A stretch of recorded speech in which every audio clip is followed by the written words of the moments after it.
If you're somewhere between 70 and 80 years old and you can still do the 8 things I'm about to walk you through today, I want you to understand something about yourself that most doctors never take the time to say out loud clearly enough.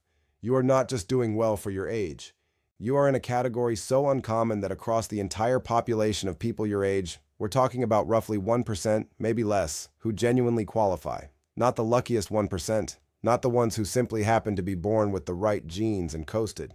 The ones who have, through some combination of habit, attitude, and decisions made across decades, actually held on to something that the vast majority of people allow to slip away so gradually they never even notice it's gone. By the time we get to number 1 on this list today, the one I consider the rarest and most revealing of all, I want you to know exactly where you stand. And if you're not quite there on every single one, I want you to understand exactly what that means and what you can actually do about it starting today. I'm Dr. Hale Thorne, and I've spent more than 30 years practicing medicine. The great majority of that time working specifically with patients in their 60s, 70s, and 80s. And if those 3 decades have taught me one clear and consistent lesson above all others, it's that the number on a birth certificate and the number that actually describes how a person's body functions are often 2 remarkably different things. I have patients in their mid-80s who move, think, sleep, and laugh better than men I treated in my practice when they were 55 years old. I've also treated people in their early 70s whose bodies functioned as though they were carrying 20 extra years of biological age that never showed up on any birthday cake. The difference between those 2 groups almost never comes down to luck or genetics alone. It comes down to these 8 things, and whether those 8 things have been maintained, practiced, and protected across the years, through the accumulated weight of ordinary daily decisions made without drama and without fanfare, morning after morning after morning. And I'll tell you something honest before we start. My own body reminds me most mornings that I'm not the man I was at 40. My knees let me know when the weather is changing, with a reliability that honestly makes them more accurate than any forecast app I've ever downloaded. My reading glasses have become so embedded in my daily life that I genuinely cannot remember what I used to do without them, which either means I'm adapting beautifully or simply forgetting, and I'm choosing to believe the former. So this is not a doctor standing at a distance and pronouncing judgment on your age. This is someone who is walking toward the same decades you're living in now, watching carefully and paying close attention to what actually matters, and grateful every single time a patient teaches me something new about how to do it well. Before we get into the list, I'd like you to do something for me down in the comments. Tell me your age and tell me honestly how many of these 8 you think you can still do before I've even told you what they are. Take your best guess. I read every single comment on these videos, and watching people reassess as we go through the list together is one of my favorite parts of making these videos, because the realizations people have are often more revealing than the list itself. All right, let's start at number 8 and work our way down to the one I consider the most important and the rarest of all. Number 8 is being able to stand up from a chair, any chair, without using your hands to push yourself up. No pressing down on the armrests, no bracing against your knees, no grabbing the edge of a table nearby for a little help, just the muscles in your legs and the center of your body doing the entire job on their own. Now, I know this sounds almost too simple to be meaningful, but physical therapists and geriatric specialists use this exact movement, formerly called the sit-to-stand test, as one of the strongest single predictors of how many more years of independent living a person can expect to have ahead of them, and the research behind that claim is decades old, well replicated, and not seriously disputed. Some versions of this test ask you to do it 5 times in a row and time how long it takes, then compare that number against population data from thousands of people your age. If your legs and your core can lift your entire body weight from rest without any assistance, that's functional strength speaking in the most honest language available. Not the kind of strength you build in a gym doing curls in front of a mirror, but the kind that keeps you safe, keeps you independent, keeps you off the floor when you stumble, and keeps you from needing someone else's arm every time you rise from a seat. If you're someone who currently needs that small push off the armrest, I want you to hear me carefully. That is not a verdict on the rest of your life. It's feedback. It's your body giving you specific, actionable information about exactly where to direct your attention.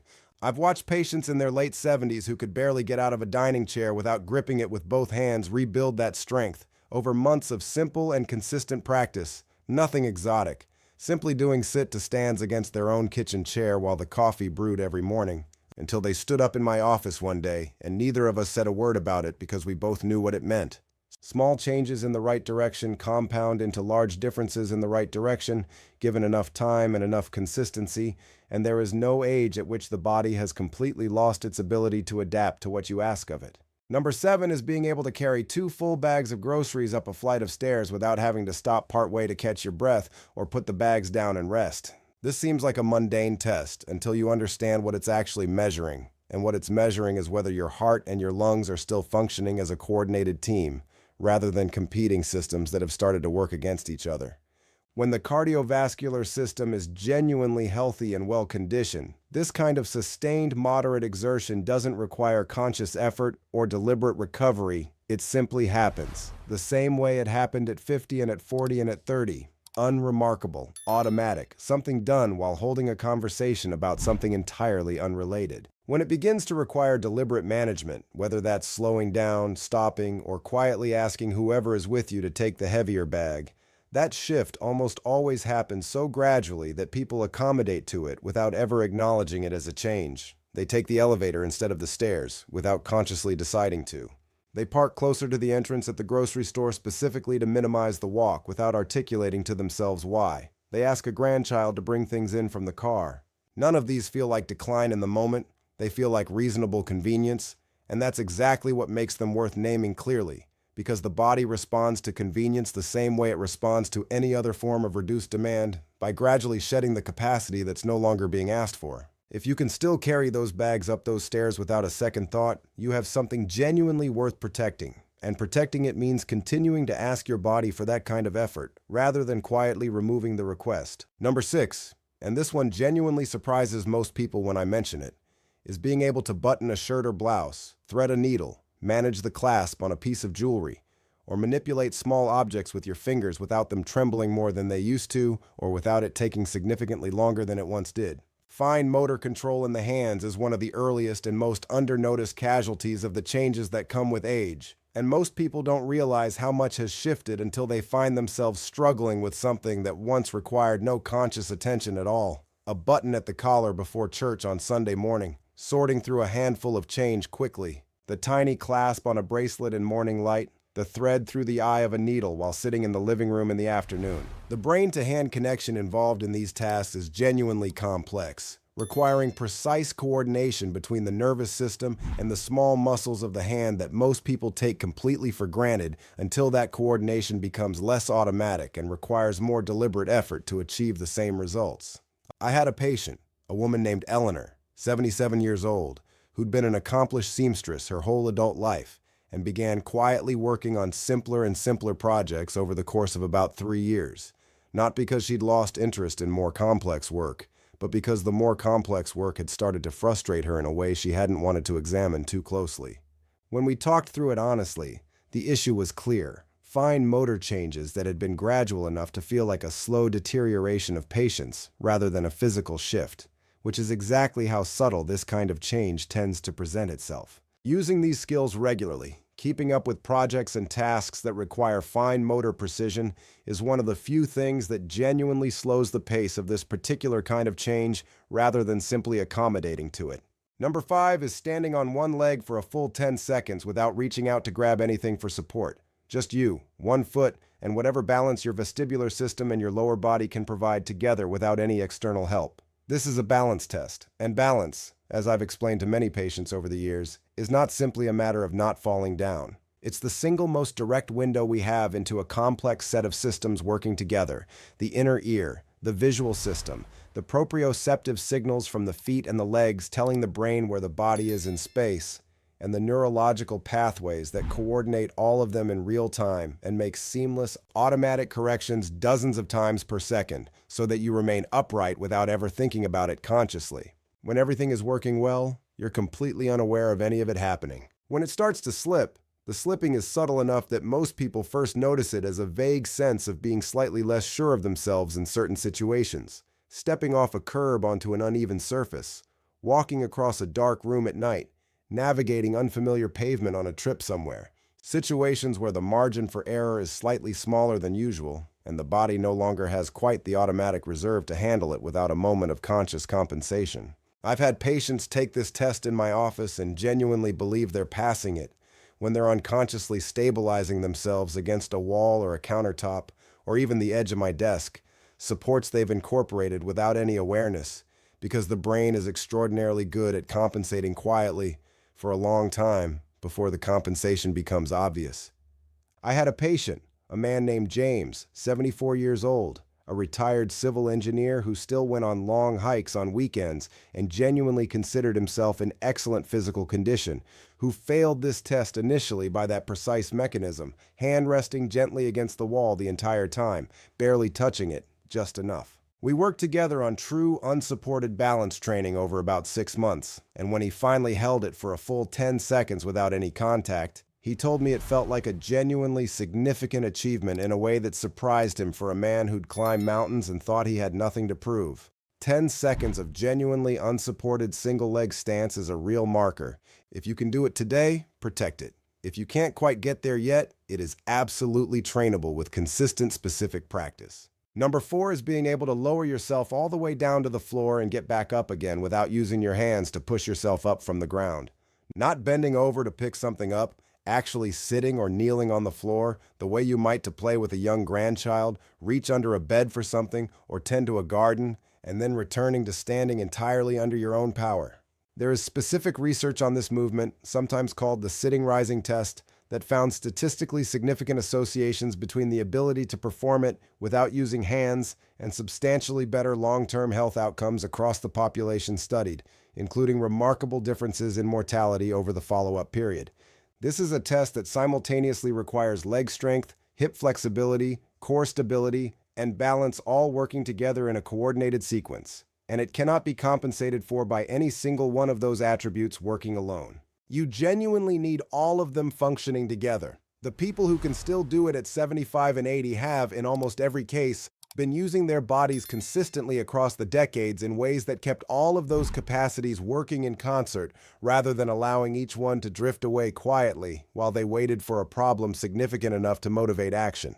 Number 3 is falling asleep reasonably predictably within about 20 minutes of lying down at night and then staying asleep through most of the night without waking up repeatedly and finding it difficult to fall back. I want to be careful here not to set an unrealistic standard, because sleep patterns do shift with age in ways that are normal and not necessarily concerning, and some awakening during the night is entirely expected and appropriate after 70. But there's a meaningful difference between sleeping with the kind of general stability that leaves you feeling genuinely rested when you wake up and ready for the day ahead of you, and the fragmented, unpredictable, repeatedly interrupted sleep that characterizes a real sleep disorder, and many of my patients simply accept the latter as the new normal because nobody has taken the time to explain clearly that the former is still achievable, still worth working toward, and often significantly improvable through specific and targeted changes. Sleep quality after 70 is directly and measurably connected to memory consolidation, mood regulation, immune function, cardiovascular health,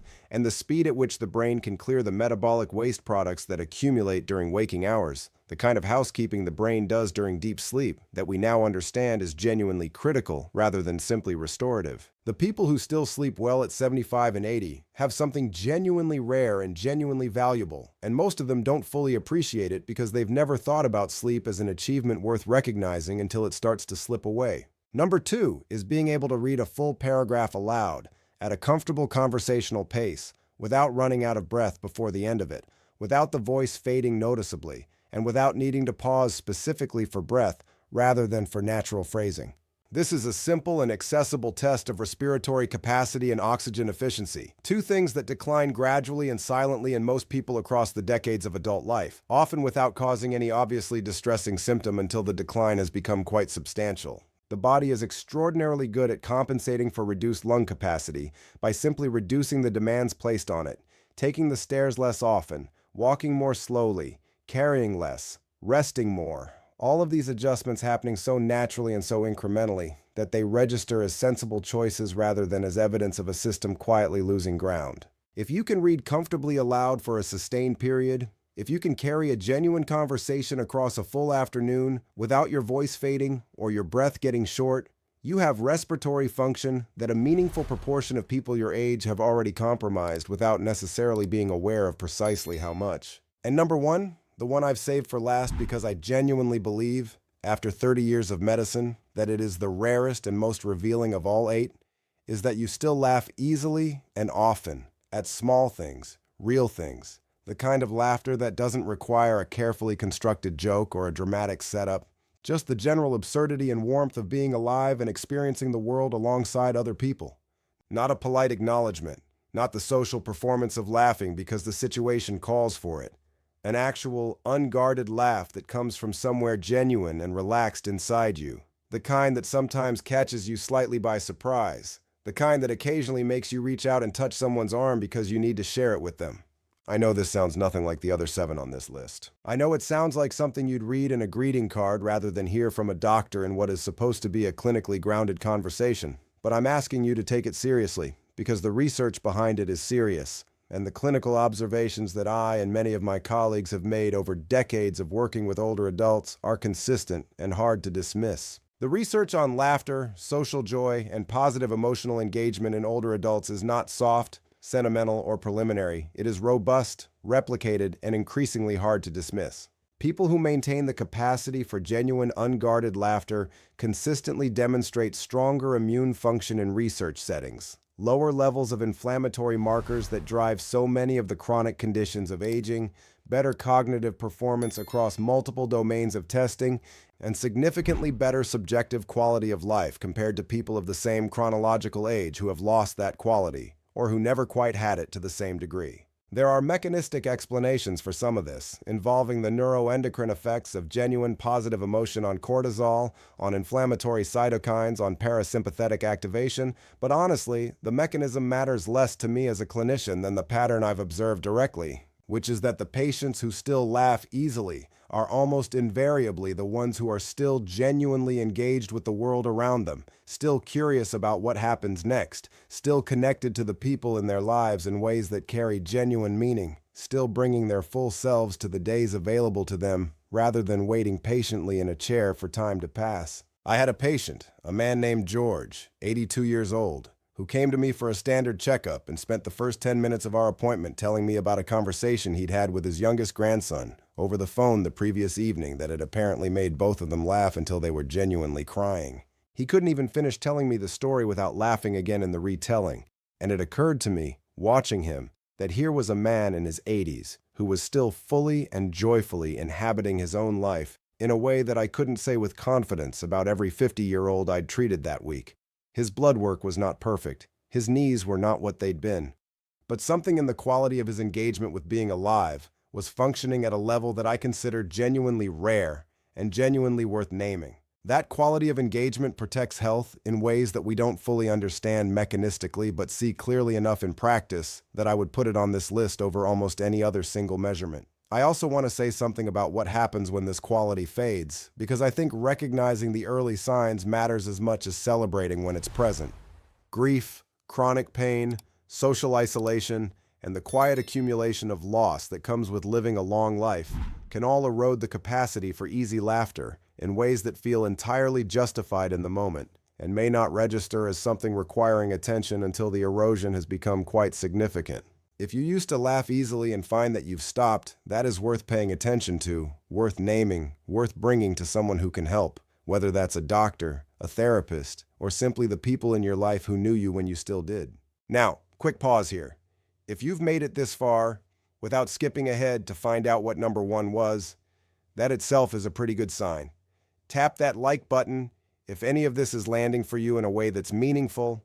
It genuinely helps this reach more people who need to hear it. And let me know in the comments, which of these 8 surprised you the most, or which one felt the most personally significant when you read it, the one that made you stop and actually think? I read every single one. Here's what I want to leave you with today. If you tallied up the 8 and you came out with 3 or 4 or 6 or even just 1, none of those numbers is a final verdict on anything.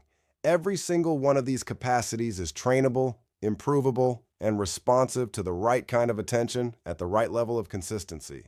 I've watched patients in their late 70s recover meaningful ground on balance, on leg strength, on sleep, on fine motor control, on respiratory capacity, through consistent, patient, boring, unglamorous practice that had nothing dramatic about it and nothing to photograph or post anywhere. What they did was not impressive in any single moment. What they did was simply show up to the same simple work, day after day, until the work started showing up for them in ways that showed up in their daily lives as things they could do again that they'd stopped being able to do, often without fully acknowledging they'd stopped. I think about what it means to be in that 1%.